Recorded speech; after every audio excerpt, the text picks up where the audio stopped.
levitation, wall slides, fall mechanics, dashes, ground slam. This is where I was 3 weeks ago, and this is where I am now. Getting here has meant fixing things I've been ignoring and having to accept a harsh truth about myself. I can't draw.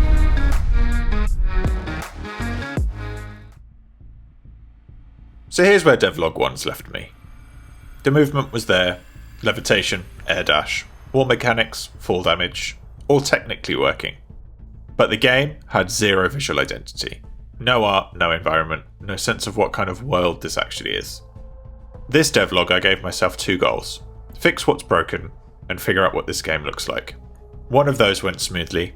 The other one sent me on a 2-day bug hunt that had me questioning whether raycasts are real or just a collective hallucination. Let's talk about the pixel art, because I want to be upfront about how I approached it. I use Claude code for programming. I've been transparent about that since day one. So it felt inconsistent to suddenly pretend I was hand drawing every frame of animation when I'm not. For the character, I used PixelLab, an AI-assisted pixel art tool. I directed the style, selected the frames, adjusted proportions, and integrated everything into Unity. I'm not pretending I drew it, I directed it.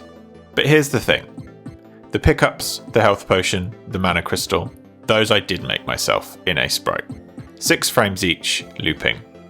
That's where I actually sat down and learned something. And that felt good in a different way. The way I think about it, I'm a solo developer working a full-time job.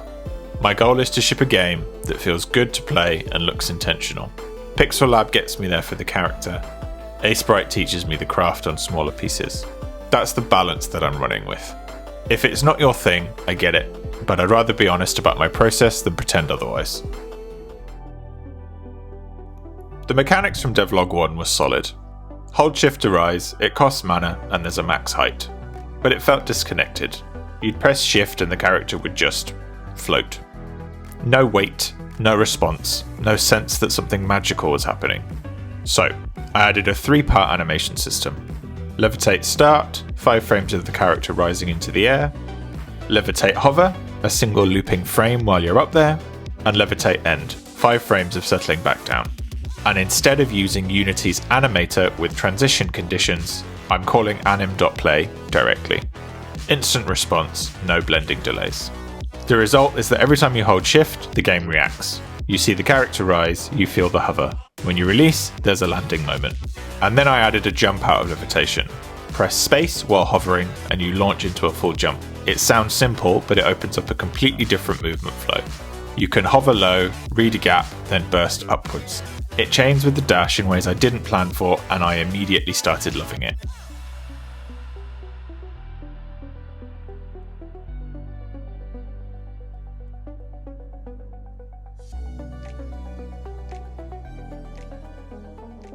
The wall slide was working in Devlog 1.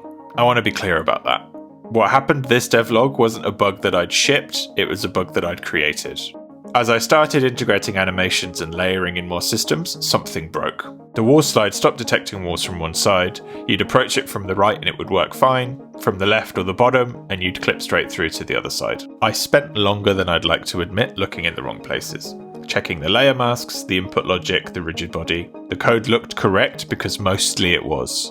Eventually, I tracked it down to the raycast origin. It was offset in a way that worked fine against the grey box colliders, but as I added more elements, the geometry assumptions broke down. I fixed it, both directions working fine, and it felt like a win. Then, I switched over to Unity's tile map system with a composite collider for the actual walls and platforms. The grey boxes were gone, and the wall slide worked just fine against real tile map geometry, which is actually what matters. So I spent 2 days fixing a bug in a system that I was about to replace anyway. But the fix still matters, the underlying logic is correct, and it's that same logic running against the tile map now. I'll take it. A few other additions this devlog that changed how the movement system plays. Ceiling detection. If you're levitating and hit a ceiling, the system now keeps you hovering slightly underneath instead of clipping or cutting it. Small thing, but it makes levitation feel safe to use in tight spaces. Ground Slam got rebound from down plus jump, to Q. That combo was causing accidental slams constantly. Q is deliberate, you have to mean it. Costs 15 mana, sends you straight down at full velocity. Also, now that I have the jump out of levitation mechanic, Q just makes sense. Coyote time and jump buffering are both running at 0.12 seconds. If you walk off a platform and jump a fraction late, it still registers. If you press jump just before landing, it queues. These are invisible mechanics. Players don't know that they're there, they just feel like the game respects their input. The world needed to exist, so this devlog, I built the foundation of it. The tile set is 32 by 32 pixels. The player is about 4 tiles tall at that scale. 12 colours across grass, dirt, stone and wall variants. Nothing flashy, but it reads clearly, and the purple to dark ground colour is starting to feel like a world. Behind that, 3 parallax layers: sky, far mountains and near hills. Each layer tiles infinitely and moves at a different speed as the camera follows the player. Sky is static, mountains move at 0.2, hills at 0.5. Suddenly the game has a sense of somewhere. The camera is orthographic, size 2.5, with smooth follow and look ahead in the direction of movement. It feels like the camera is paying attention. The health potion and mana crystal are now in the game as animated sprites, 6 frames each, looping, made in Aseprite. They glow, they pulse. When you walk over one, it either gets used or goes into your inventory. The inventory system from Devlog 1 is still running. 4 hotkey slots, a tab panel, item info on hover, consumables that only trigger if you actually need them. No accidental health potions when you're at full health. The hotkey bar sits in the HUD, functional, not pretty yet. That's the next devlog problem. So, a quick recap. Week 1. Movement that worked, but a world that didn't exist. This devlog, a character that feels alive and a world that has depth and mechanics that finally connect. It's not done, it's not even close to done, but for the first time, it feels and looks like a game. Devlog 3 is where things are going to get real. Enemies. There's no stakes in this world yet, no one pushing back. That changes next. New item types, equipment, rune abilities.